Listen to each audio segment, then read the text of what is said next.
Good morning friends. तो मैं आज आपको साइकोलॉजी के बारे में बताऊंगा, क्योंकि एक डॉक्टर जो होता है उसको इसकी बहुत ज़्यादा ज़रूरत होती है। कोई पेशेंट आता है तो मतलब सिखाया जाता है कि पेशेंट को कभी विश्वास नहीं करना होता है पेशेंट के ऊपर, क्योंकि उसे खुद को ही नहीं पता होता है वो अपने सिम्टम्स कैसे कैसे करके बताता है। कोई किस तरीके से बताता है, कोई किस तरीके से बताता है। मतलब वह अपने दर्द को, हर पेशेंट ज़रूरी नहीं है कि वो अपने दर्द को पूरा खुली तरीके से एक्सप्लेन कर पाए, है ना। कभी कभी हमें सिर दर्द होता है, कभी क्या होता है, हमारे पेट में क्या दिक्कत आती है हमें ही नहीं पता होता, तो हम कैसे सिम्टम्स दरअसल एक्सप्लेन कर पाते हैं डॉक्टर को, हम ठीक तरीके से एक्सप्लेन नहीं कर पाते हैं। तो इसलिए हमें पेशेंट पर विश्वास नहीं करना होता, तो साइकोलॉजी की बहुत ज़्यादा ज़रूरत होती है। तो साइको का अर्थ होता है सोल और लॉजी।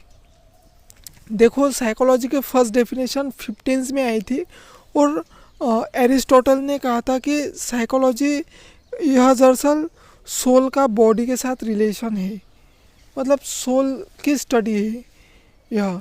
सोल, साइको मतलब होता है सोल, पर यह उसे डिफाइन नहीं कर पाया कि सोल का क्या कनेक्शन है हमारे बॉडी के साथ। यह स्पिरिचुअल लेवल पर था, लेकिन वो डिफाइन नहीं कर पाया कि सोल का क्या कनेक्शन होता है। तो फिर यह डेफिनेशन आगे चलकर फिर मॉडिफाई करने की कोशिश की उन्होंने कि the study of mind is called psychology. पर माइंड दरअसल क्या है, माइंड के अंतर्गत तो बहुत सारी चीज़ें आती है, तो यह उसे भी डिफाइन नहीं कर पाया कि क्या है भाई साइकोलॉजी, कि माइंड वगैरह, माइंड के अंदर बहुत सारी चीज़ें आती है कि जो साइकोलॉजी में नहीं आती है। तो फिर आगे चलकर और भी डेफिनेशन मॉडिफाई करने की कोशिश की कि the study of consciousness. Okay, यह डेफिनेशन दरअसल ठीक हुई कि स्टडी ऑफ कॉन्शियसनेस, की जो कॉन्शियस बिहेवियर होता है, जो हम पूरा कॉन्शियस होके करते हैं, लेकिन हमारे कुछ एक्शंस होते हैं जो हम अनकॉन्शियसली करते हैं, सबकॉन्शियस होते हैं। तो क्या यह साइकोलॉजी नहीं है? जैसे हम चलते हैं और हमारे डेली के एक्शंस है और आज भी एक्शंस करते हैं, तो यह सबकॉन्शियस होता है, लेकिन हमारे बिहेवियर को और भी ज़्यादा यह बताता है। तो क्या यह साइकोलॉजी के अंतर्गत नहीं आता? तो अभी मॉडर्न साइकोलॉजी की न्यू डेफिनेशन है, the science of study of human behaviour is called psychology. तो जो बिहेवियर होता है उसको साइकोलॉजी की डेफिनेशन हम कहते हैं।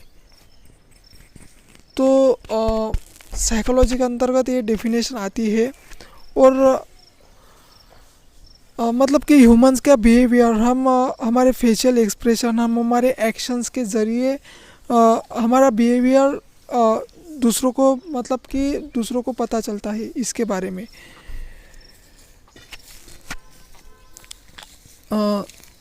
और ये है कि हमारे एक्शंस, हमारा बिहेवियर, मतलब कि हम साइकोलॉजी का है कि दूसरों के जो विचार होते हैं, दूसरों के माइंड में जो विचार चल रहे होते हैं वो हम पता नहीं लगा सकते।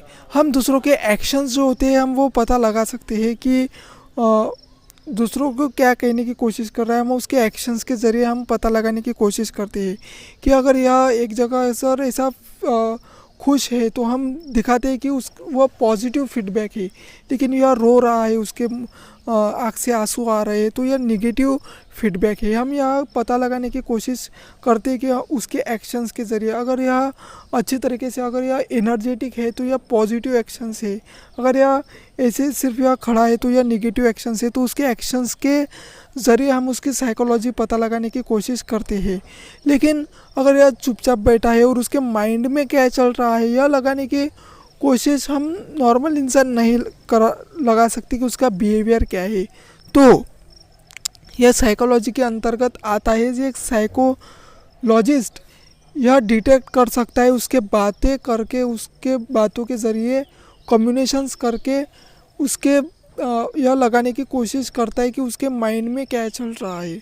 तो यह साइकोलॉजी के अंतर्गत आता है, और डॉक्टर को उसकी सबसे ज़्यादा ज़रूरत होती है कि पेशेंट अगर आ रहा है तो उसका बिहेवियर कैसा है और उसके बोलने की ट्यूनिंग क्या है। अगर उसके बोलने की ट्यूनिंग ठीक नहीं है तो उसके गले में कुछ हो सकता है, खराश हो सकता है, और उसका पेट का दरअसल और माइंड का बिहेवियर का बहुत ज़्यादा कनेक्शंस होता है, तो उसको सब चीज़ें एनालाइज करनी होती है उसके बिहेवियर से, उसके एक्शन से, उसके बोलने के ढंग से, कि उसको क्या दिक्कत आ रही है।